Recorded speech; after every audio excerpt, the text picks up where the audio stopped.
Boa noite a todos. Muito bom a gente dar essa pausa no meio da semana, né? Para estar aqui com os nossos, né? Porque vocês são meus e eu sou de vocês. Nós somos o nosso time. Nós somos a nossa grande família em Cristo, né? Então, quando você falar assim, ó, eu vou lá para ficar perto dos meus, é na igreja que você tem que vir. Aqui que é o povo que te pertence, tá bom? Pedir só pro João tirar um pouquinho do grave aqui do microfone para melhorar um pouquinho. Isso. Muito bom. Tudo bem, irmãos. Nós estamos na semana das primícias. Essa é a primeira semana de evangelismo do ano, e é uma semana que, além de ser de evangelismo para quem é de fora da igreja, é uma semana de entrega. Por isso que chama Semana das Primícias, porque é a semana onde você vai entregar a sua melhor parte para Deus. Você vai começar o seu ano ao lado de Deus, para que você tome algumas decisões que você não tomou até o final do ano passado, para que você comece a sua vida ao lado de Cristo nesse ano de 2026. Então é uma grande oportunidade que você tem de tomar decisões e começar a sua vida ao lado de Cristo. Bom, hoje a imagem já foi projetada ali, né? Uma imagem um pouquinho diferente do que a gente está acostumado nos cultos. O que tem esse monte de animal aqui na tela? Bom, para vocês que já estudaram um pouquinho, sabem que nós vamos falar sobre profecia. Sobre profecia. Irmãos, profecia é algo fundamental para nós. A própria palavra de Deus diz que sem profecia, o povo perece, o povo se corrompe. Então, quando você não tem uma esperança de que algo vai acontecer, som, som, trocou aqui, ó, som, isso. Quando você não tem uma esperança de algo que vai acontecer, né, de algo que Deus ainda aguarda para você, o povo se corrompe. Só que não basta ter a profecia, nós precisamos conhecer a profecia, certo? Quando Jesus veio para essa terra e nasceu como um bebê para salvar a todos nós, algumas pessoas conheciam a profecia, outras não. Mas, para nossa surpresa, aqueles que mais conheciam a profecia, que foram lá e seguiram uma estrela e ficaram perto de Jesus, não eram do povo de Deus. Então, a profecia ela é útil para quem conhece, para quem estuda e para quem espera que ela aconteça. Tá bom? Para isso que profecia é importante. E hoje nós vamos estudar um pouquinho sobre Daniel capítulo 7. Daniel capítulo 7. Então, se você quiser deixar sua Bíblia aberta neste capítulo, Daniel capítulo 7, é aí que nós vamos estudar. Todos os versos que nós vamos estudar vão estar projetados aqui na tela, mas é muito importante que você acompanhe na sua Bíblia também. Tá bom? Queria fazer mais uma oração com vocês antes de nós começarmos, ou melhor, continuarmos. Oremos. Santíssimo Deus, nosso Pai, nosso Rei, nosso Deus, muito obrigado, Senhor, por essa oportunidade. E agora pedimos mais uma vez a presença do Teu Espírito Santo para iluminar a nossa mente, para que possamos entender a Tua palavra, Senhor. Obrigado por essa oportunidade, em nome de Jesus. Amém. Eu estou muito feliz de pregar sobre esse assunto, porque é a primeira vez que eu prego sobre esse assunto. Eu já fiz estudos, né? Já estudei com a igreja algumas vezes sobre esse assunto, mas pregar mesmo na forma de um sermão é a primeira vez. Então, eu estou muito feliz. Vamos lá. Antes de seguir também para a próxima imagem, porque eu gostei dessa imagem aqui, então vou deixá-la um pouquinho na tela. Quando nós temos profecia, algumas profecias, que é o caso das que nós vamos estudar hoje, ela está escrita em forma de símbolos. E por que está em forma de símbolos essas profecias, né? Por que essas profecias estão em forma de símbolos? Porque só vai entender quem realmente estiver próximo de Deus. Não é para todo mundo. É para quem quer estar perto de Deus. É para essas pessoas que essa profecia são destinadas. E quando nós falamos do livro de Daniel, é algo ainda mais importante, porque o livro de Daniel não é apenas para aquelas pessoas que estão próximas de Deus. É para as pessoas que estão próximas de Deus e vivem nos últimos dias, que são os nossos dias. Então, essas profecias que nós vamos ver hoje, elas foram destinadas para que nós conhecêssemos. Sabe que nem mesmo Daniel compreendeu tudo isso que ele mesmo escreveu? Isso foi destinado para nós, é um presente de Deus para nós. Vamos aproveitar esse presente, tá bom?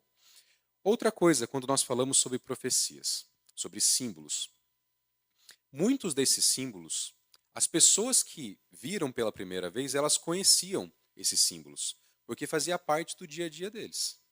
Deixa eu tentar exemplificar para vocês para ver se a gente consegue entender. Por exemplo, se eu falar para vocês assim, olha, esse ano eu estou preocupado. Eu estou achando que a gente vai passar por mais um 7-1. Alguém entendeu o que eu falei ou não? Quem entendeu, levanta a mão. Eu falei alguma coisa, algum contexto para vocês? Mas como é que vocês entenderam quando eu falei assim, ó, acho que nós vamos passar por mais um 7-1? Por causa do 7-1 da Alemanha. Você sabia que isso aí já faz bastante tempo? Foi em 2014, nós estamos em 2026, então faz 12 anos, certo? E o Caio tem quantos anos?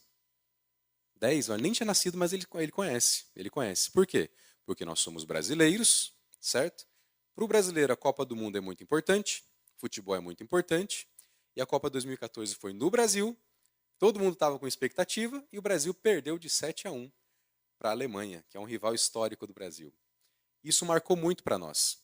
Então, se eu falar para vocês assim, ó, olha, hoje eu não estou muito bem, tô maior 7-1 hoje. O que eu estou dizendo para vocês? Que eu não estou muito bem, estou mal. Né? Acabei de passar por alguma coisa que acabou comigo. E vocês entenderam porque vocês são brasileiros.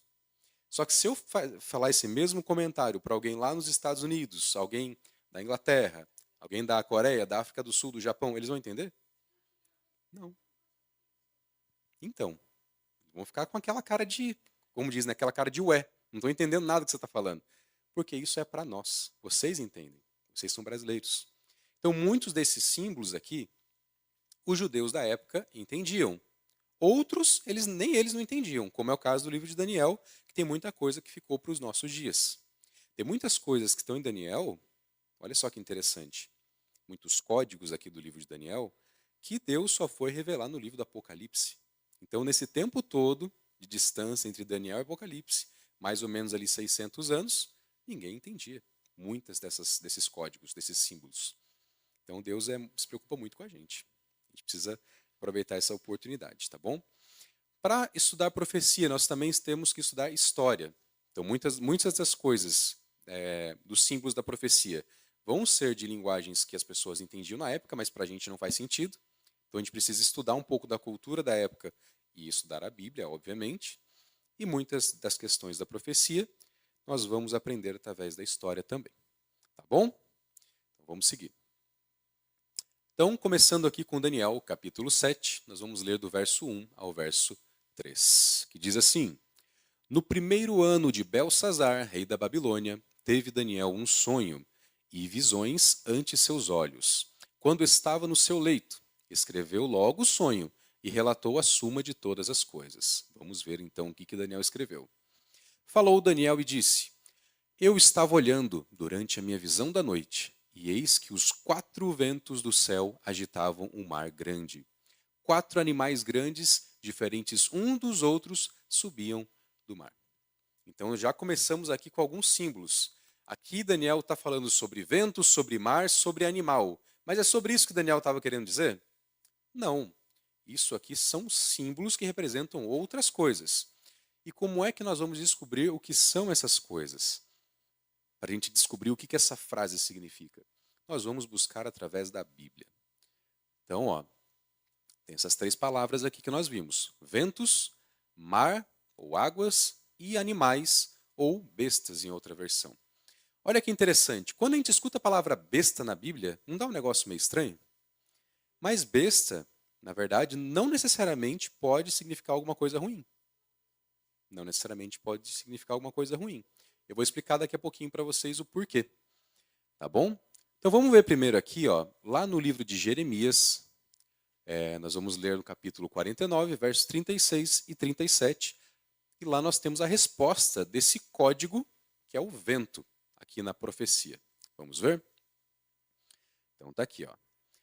Trarei sobre Elão os 4 ventos dos 4 ângulos do céu, e os espalharei na direção de todos estes ventos, e não haverá país aonde não venham os fugitivos de Elão. Farei tremer a Elão diante de seus inimigos e diante dos que procuram a sua morte. Farei vir sobre eles, elamitas, o mal. O brasume da minha ira, diz o Senhor, e enviarei após eles a espada, até que venha consumi-los. Então Deus falou que enviaria os ventos para Elão e depois ele explica que, na verdade, ele está enviando a espada. E quando alguém fala que vim trazer espada, significa que é o quê? Uma guerra. Guerra. Então, na palavra de Deus, nas profecias, quando fala sobre vento, está falando sobre guerras. Sobre guerras, tá bom? Vamos ver o outro código para depois a gente formar a nossa frase para a gente entender o que Daniel estava querendo dizer. Ó, lembra que eu falei para vocês que muitas das coisas de Daniel nós só ficamos sabendo lá em Apocalipse? Então agora, para ver o que significa águas ou mar, nós vamos lá para o livro do Apocalipse. Então Apocalipse 17, verso 15 diz assim: Falou-me ainda, as águas que viste, onde a meretriz está sentada, são povos, multidões, nações e línguas. Está bem claro aqui, Deus deu a resposta. Só que ele deu a resposta 600 anos depois. Porque não era para as pessoas daquele dia. Era para chegar até nós. Para que nós soubéssemos o que é. Para que nós entendêssemos a profecia. Então, águas são povos ou nações, línguas. Muito bem. Agora, o outro código dessa frase que a gente leu, que são animais ou bestas. Esse aqui, Deus deu na sequência. Está no mesmo capítulo de Daniel, capítulo 7. Então, Deus já explicou para Daniel o que significa os animais ou as bestas. Vamos ver aqui, ó. Então, Daniel 7, peraí que eu coloquei um verso em cima, outro, isso, tá ali, ó. Daniel 7, verso 23. Então ele disse, o quarto animal será um quarto reino na terra, o qual será diferente de todos os outros reinos, e devorará toda a terra e pisará os pés e fará em pedaços. Então, animal quer dizer reino. Então, foi bem fácil da gente identificar esses códigos, certo? Agora, com todos esses códigos decifrados através da própria palavra de Deus, olha só que interessante, ó. Ali está a frase original. Os 4 ventos do céu agitavam o mar grande. 4 animais grandes, diferentes uns dos outros, subiam do mar. Se a gente agora traduzir com as palavras que a gente descobriu, fica assim, ó. Conflitos e guerras agitavam as nações, e no meio dessas nações surgiram 4 grandes reinos, diferentes uns dos outros. Certo? Então a gente consegue entender certinho o que a profecia está querendo dizer. Então, existiam nações, começaram conflitos no meio dessas nações, e desses conflitos surgiram 4 grandes reinos, que eram diferentes. Olha só que interessante. Nada de animal, tem nada a ver com animal, com besta, com monstro, certo? Quer dizer, esse outro significado. E aí, nos próximos capítulos, nos próximos versículos aqui desse capítulo 7, vai falar um pouquinho sobre cada um desses animais. E nós vamos estudar neste momento. Então, começando aqui pelo leão. Vamos lá. Então, Daniel 7, verso 4 diz: O primeiro era como leão e tinha asas de águia. Enquanto eu olhava, foram-lhe arrancadas as asas. Foi levantado da terra e posto em 2 pés como homem, e foi-lhe dada a mente de homem. Olha só que interessante. Antes de explicar um pouquinho mais sobre o leão, eu vou passar para o próximo slide, que já explica, mas tem um verso aqui para a gente ver. Ó. Vamos lá. Está em Jeremias 50, verso 43 e 44. Muito bem. Diz assim: O rei da Babilônia ouviu a fama deles, e desfaleceram as suas mãos. A angústia se apoderou dele, e dores como as da mulher que está em parto. Eis que, como sobe o leãozinho da floresta jordânica contra o rebanho do pasto verde, assim, no momento, arrojá-la-ei dali e lá estabelecerei a quem eu escolher. Pois quem é semelhante a mim? Quem me pedirá contas? E quem é o pastor que me poderá resistir? Então, nesse próprio verso aqui, o rei da Babilônia é comparado a um leão. Tá? E a Babilônia, historicamente, era considerada como um leão. Sabe? Tem países que têm animais que simbolizam eles. E Babilônia, o animal que simbolizava ela, era conhecida como leão. Não só nesse verso, mas por toda a região, Babilônia era conhecida como leão. E aí, ó, então, o leão simboliza a Babilônia. Babilônia era onde Daniel estava vivendo, certo? Daniel vivia na Babilônia. Então Daniel estava simbolizando um reino que era o que ele morava naqueles dias. O interessante é que se nós compararmos com Daniel capítulo 2, onde Nabucodonosor teve o sonho daquela estátua ali, ó, a cabeça de ouro da estátua simboliza o quê? A Babilônia. Então são duas profecias diferentes, mas que falam sobre a mesma coisa. Só que a profecia dos animais tem até um pouquinho mais de detalhe do que a da estátua. Aqui diz que esse leão, que é um animal feroz, é o rei dos animais, certo? O mais forte, o mais poderoso. Ele tinha asas. Essas asas simbolizam a velocidade com que Babilônia expandia seu império. A força que ela tinha, o poder que ela tinha. Então imagina se tivesse um leão com asas solto por aí. Como que não ia ser um negócio complicado pra gente, né? Ia ser um animal extremamente poderoso, né? E esse leão tinha essas asas. Mas, se a gente voltar aqui no verso, ele tinha essas asas, mas as asas foram arrancadas. Olha ali um leão sem asa ali, tá vendo? As asas foram arrancadas. E ele foi levantado da terra e posto em 2 pés. Então aquele leão forte, né, que nós vimos antes, aquele reino forte que nós vimos antes, com asas que ele era ágil, ele era feroz, agora já não tinha mais essas asas, não tinha mais esse poder. E ele não era mais como o leão. Ali falou que foi lhe dada mente e coração de homem. Na Babilônia, Nabucodonosor, vocês lembram que ele se achava um deus? Quando a Daniel explicou o sonho para ele, passou um tempo, ele fez uma estátua de ouro e mandou todo mundo se ajoelhar diante daquela estátua, porque ele achava que ele era um deus. Só que, vocês conhecem a história de Nabucodonosor, ele sofreu um castigo terrível e Deus mostrou para ele que Nabucodonosor não era Deus, ele era um homem. Então ali foi dado coração, foi lhe dada mente de homem a esse leão e foi arrancada as asas.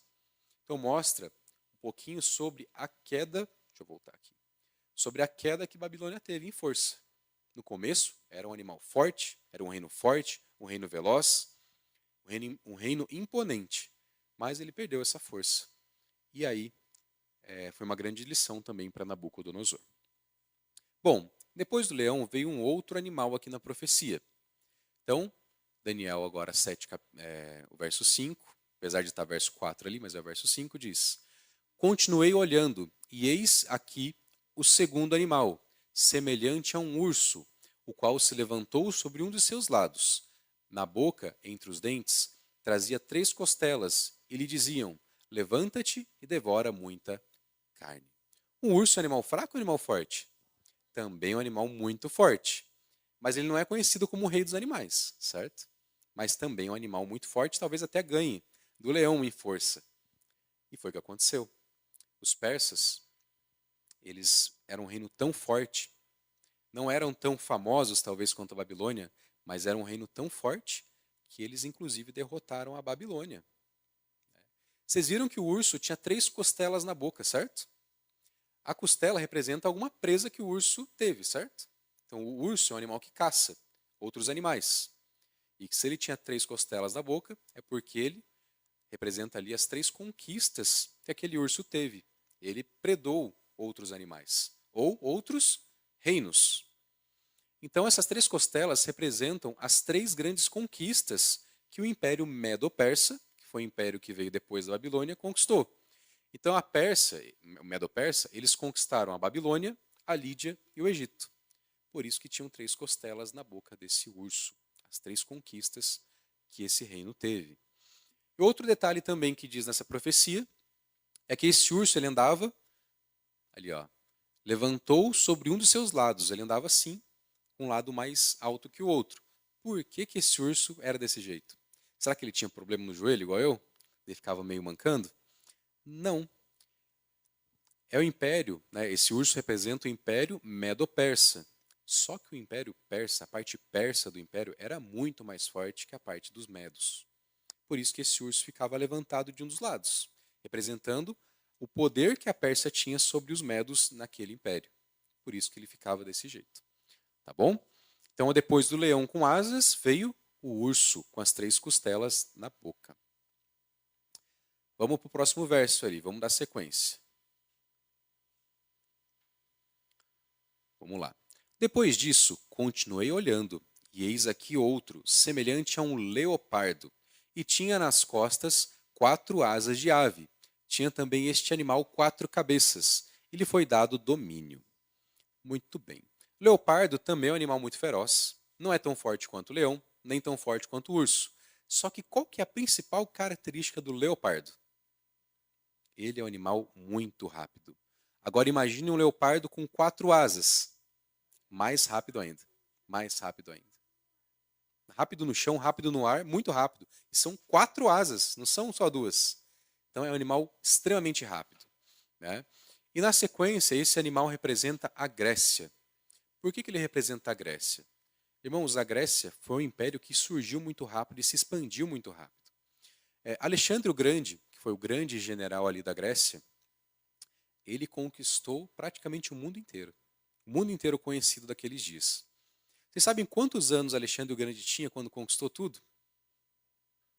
Ele morreu com 33 anos. Então você imagina a velocidade com que ele teve essas conquistas.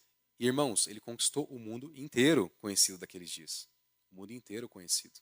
Foi muito rápido, muito rápido. Fazendo uma comparação com a estátua, né? Nós temos ali o quadril de bronze que também representa a Grécia. Então eles fazem em relação à mesma profecia. Esse leopardo tinha 4 cabeças. Por quê? Acabei de falar para vocês, Alexandre o Grande teve conquistas muito rápidas, mas morreu quando tinha 33 anos. E quando ele morreu, o reino da Grécia, ou da Macedônia também, como alguns dizem, ele foi dividido entre 4 generais, que são esses aqui: Cassandro, Lisímaco, Seleuco e Ptolomeu. Cada um pegou uma parte do território, que era todo o território da Grécia. Olha que Deus traz no detalhe para a gente as coisas, né? Então, nós vimos que era um império, um reino muito rápido, com conquistas muito rápidas, e que se dividiu em 4. E foi exatamente o que aconteceu na Grécia. Exatamente o que aconteceu. Muito bem. Agora vamos para o próximo animal aqui. Depois disso, eu continuava olhando nas visões da noite, e eis aqui o 4º animal, terrível e espantoso, e sobremodo forte, o qual tinha grandes dentes de ferro. Ele devorava e fazia em pedaços, e pisava aos pés o que sobejava. Era diferente de todos os animais que apareceram antes dele, e tinha 10 chifres. Animal terrível e espantoso. A gente não sabe qual é a forma do animal, né? Mas eu não sei por quê. Todas as imagens que eu procurei para trazer para vocês pareciam um dinossauro, né? Todos os autores acham que esse animal parecia um dinossauro.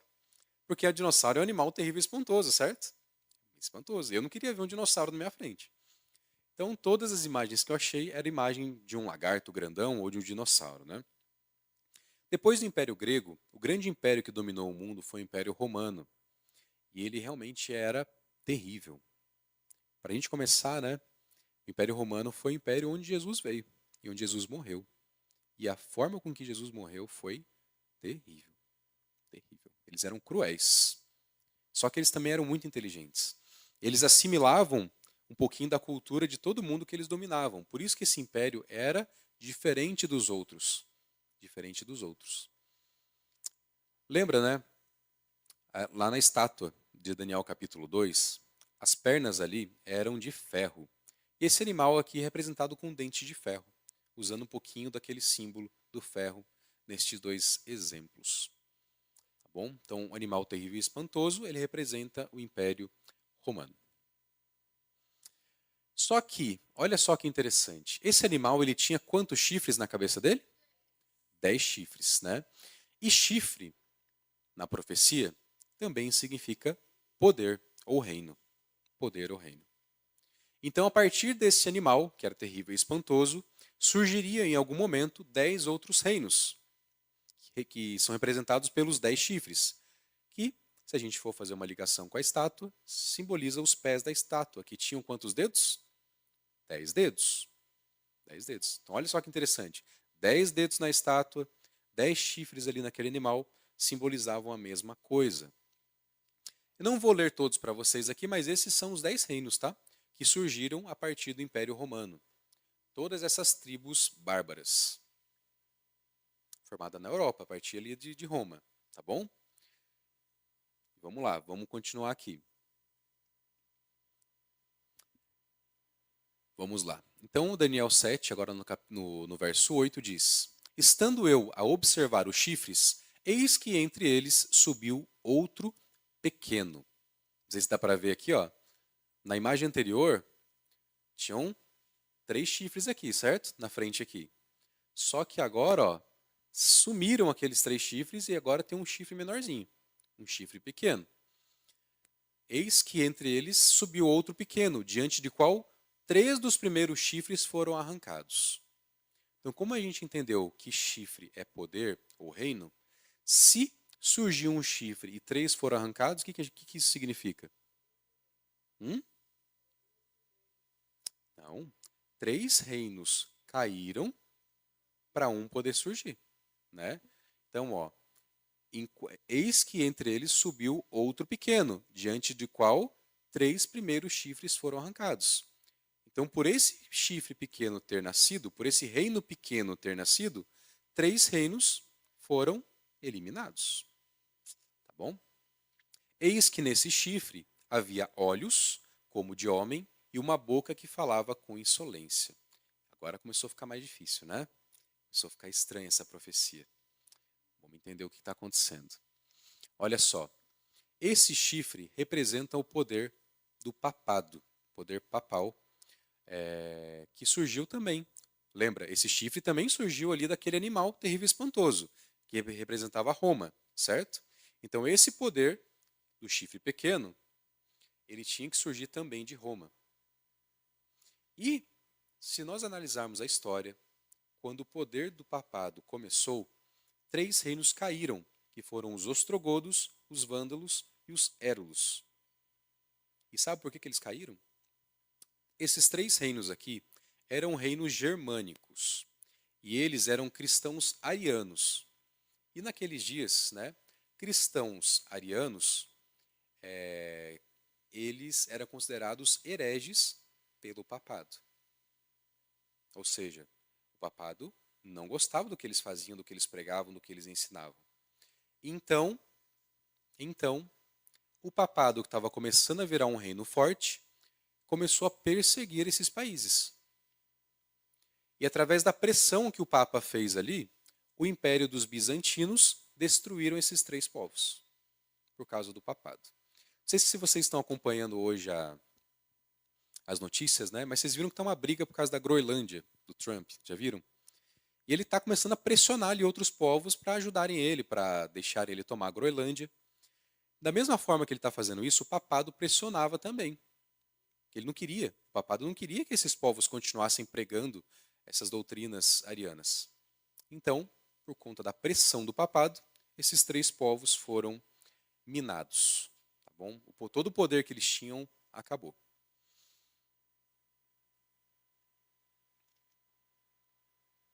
Muito bem. Ó.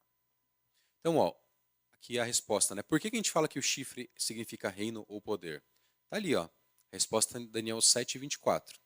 Os 10 chifres correspondem a 10 reis, que se levantarão daquele mesmo reino, e depois deles se levantará outro, o qual será diferente dos primeiros, e abaterá a 3 reis. Por que o papado é um reino diferente dos outros? Todos os outros reinos, os outros poderes, eram poderes políticos, mas o papado era um reino religioso político. Então o papado, ele não se contentava a ficar só na parte religiosa. Ele controlava o poder religioso e o poder político. Por isso que esse chifre era pequeno, mas ele era robusto, ele era forte.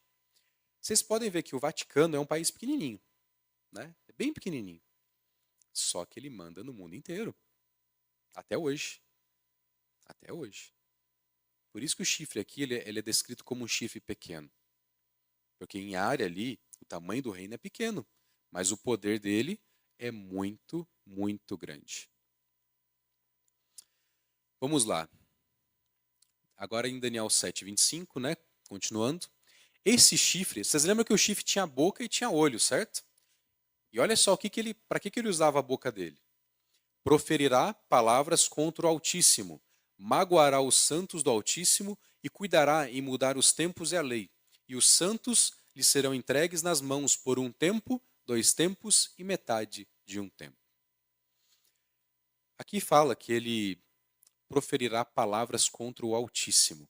Existem muitos escritos católicos, livros católicos, coisas oficiais do catolicismo, semelhantes a esse que eu vou ler para vocês. Esse aqui foi um deles que eu trouxe. Olha só. O Papa não é apenas representante de Jesus Cristo, mas ele é Jesus Cristo, oculto sobre o véu da carne. Olha só. Então, aqui palavras foram escritas em 1895, afirmando que o Papa é o próprio Jesus Cristo. O próprio Jesus Cristo. Tem mais aqui, ó. Isso foi escrito agora por esse Santo Afonso de alguma coisa, tá? Que eu não vou me arriscar a ler o nome dele. Mas diz assim: com respeito ao corpo místico de Cristo, ou seja, todo fiel, o sacerdote tem o poder da chave, ou o poder de libertar pecadores do inferno, ou fazer com que mereçam o paraíso, e transformá-los de escravos de Satanás em filhos de Deus. E o próprio Deus é obrigado a submeter-se ao julgamento de seus sacerdotes. Olha só, aqui uma blasfêmia ainda maior. Diz que o Papa, ele está acima de Deus. Porque aqui se está dizendo que Deus tem que se submeter ao Papa, o que está dizendo aqui? Que o Papa é maior que Deus. É uma blasfêmia ainda maior. Ainda maior. E aqui fala que o Papa tem o poder de salvar as pessoas. De salvar as pessoas. Isso é muito grave, não é? Muito grave. Por isso que ali falava, vou voltar aqui para a gente, ó. Proferirá palavras contra o Altíssimo. E proferiu. E muitas vezes continua proferindo. Palavras muito graves contra o Altíssimo. Outro aqui, ó. Nós vimos lá também que magoará os santos do Altíssimo. Vamos ver? Esse aqui é um outro texto também. A igreja tem perseguido. Apenas um principiante na história da igreja negaria isso. Quando ela crê que é bom empregar a força, irá usá-la. Isso aqui também é feito por escritos da Igreja Católica. Eles confessam que a igreja persegue e fala que vai continuar perseguindo se precisar. Vai continuar usando a força se precisar. Né? E nós não precisamos nem da Bíblia para afirmar isso, porque a história nos conta que durante a Idade Média, mais de 150 milhões de pessoas morreram vitimadas pelo papado romano. É como se você pegasse metade do Brasil. Metade do Brasil foi o que o papado fez. Eliminou 150 milhões de pessoas. Por perseguição religiosa. No verso 25 também diz assim, que os santos lhes serão entregues nas mãos por um tempo, 2 tempos e metade de um tempo. Aqui, eu trouxe até a continha para vocês, o que significa um tempo, 2 tempos, metade de um tempo. Mas basicamente um tempo significa um ano profético. 2 tempos, 2 anos. E metade de um tempo, meio ano. Né? Então são 3 anos e meio proféticos. 3 anos e meio. Se você pegar 3 anos e meio, é a mesma coisa que 42 meses. E em 42 meses nós vamos ter 1.260 dias. E dias em profecia significa ano. Então, um tempo, 2 tempos e metade de um tempo significa 1.260 anos. Tá bom? 1.260 anos. Então, o que quer dizer aqui? Ó? Que os santos lhes serão entregues nas mãos por 1.260 anos. Então, durante esse tempo todo, é muito tempo, né? 1.260 anos, os santos seriam entregues nas mãos desse chifre pequeno, que é o papado. E esse período, né, começou, desde que o papado começou a tomar força, foi 538 depois de Cristo. Esse período foi de 578 então depois de Cristo até 1798 depois de Cristo. O Brasil já tinha sido até descoberto e o papado ainda reinava no mundo e perseguia os santos. Perseguia os santos. Mas por que acabou em 1798? Nessa época, o maior governante do mundo era Napoleão Bonaparte. Já ouviram falar sobre Napoleão? Já ouviram, com certeza. Ele era o maior governante do mundo. E Napoleão não queria se submeter a ninguém. Não queria. Ele era o maior governante, né? E aí, em 1797, o Papa daqueles dias era o Papa Pio VI. E aí, o Papa Pio VI ficou muito doente. E Napoleão achou que o Papa Pio VI não ia sobreviver da doença dele. Então, o que Napoleão falou? Depois que o Papa morrer, está proibido de ser escolhido um novo Papa. Vai acabar por aqui o papado. Ele não queria. Por quê? Porque o Papa tinha um poder religioso e político. E o Papa era mais poderoso que Napoleão. Napoleão não queria se submeter ao Papa, certo? Então ele falou, depois que o Papa Pio VI morrer, não vai mais ter Papa. Só que, para surpresa de Napoleão, o Papa sarou. E o Papa não morreu. Né? Ainda viveu mais algum tempo. Só que, de alguma maneira, eu trouxe até a foto aqui, daquele quadro. Aquele quadro ali era o general Berthier, que ele era um... Esqueci o nome agora, uma pessoa que é de um país e fica no outro país, como é que chama? Não. Não. A pessoa que trabalha para um país no outro para ajudar. É tipo um diplomata. Ele era um diplomata francês que vivia na Itália. É embaixador, perfeito. Embaixador francês que vivia na Itália. E em algum momento aconteceu alguma coisa que o general Berthier, ele prendeu o Papa Pio VI, alegando que o Papa tinha insultado ele. Então, de um jeito ou de outro, eles cumpriram a profecia dos 1260 anos. Porque daí, ó, isso foi em 1797, e quando foi em 1798, o general Berthier prendeu o Papa e acabaram aqueles 1260 anos. Tá bom? E por fim, aqui no Daniel 7:25 diz que esse poder, que é representado pelo chifre pequeno, ele cuidará em mudar os tempos e a lei. Cuidará em mudar os tempos e a lei. Irmãos, existe uma grande diferença da lei de Deus para a lei da Igreja Católica, para a lei do catecismo da Igreja Católica. Entre muitas coisas, né, existe a adoração de imagens, que nos mandamentos de Deus fala, não farás para ti imagem de escultura. E no catecismo católico simplesmente nem menciona isso. E muito pelo contrário, eles fazem muitas imagens e adoram muitas imagens. Por mais que eles tentem explicar os motivos que eles fazem isso, eles adoram muitas imagens. São ensinados a adorar imagens. E também, os mandamentos de Deus dizem assim, lembra-te do dia do sábado para o santificar. E no catecismo católico diz, adore, né, guarde os domingos e as festas. Foram mudados os tempos e a lei. Esse chifre pequeno, esse poder, representado pelo poder papal, tentou, pelo menos, mudar os tempos e a lei. Porque aqui ele não mudou nada. Para a glória de Deus, existem pessoas aqui, e outros lugares também, que não se submetem a essa vontade da igreja. Submetem à vontade de Deus. Olha só que interessante, isso foi escrito por um teólogo em 18 de fevereiro de 1884. O nome dele era Enright. Diz assim, repetidas vezes ofereci $1000 a quem me pudesse provar pela Bíblia que eu deveria guardar o Santo Domingo. Essa lei não se encontra na Bíblia, é uma lei da Igreja Católica. A Bíblia diz, lembra-te do dia do sábado para o santificar. A Igreja Católica diz, não. Pelo meu poder, aboli o sábado e ordenei que o primeiro dia da semana fosse observado como dia santo. E vejam, todo o mundo civilizado se curva em reverente obediência à Santa Igreja Católica. Embora boa parte do mundo não seja católico, seja protestante, mas todos se curvam diante desta ordem, onde houve a tentativa de mudar os tempos e a lei. Os tempos e a lei. Mas Apocalipse, capítulo 14, verso 12, diz assim, aqui está a perseverança dos santos, os que guardam os mandamentos de quem? Mandamentos de quem?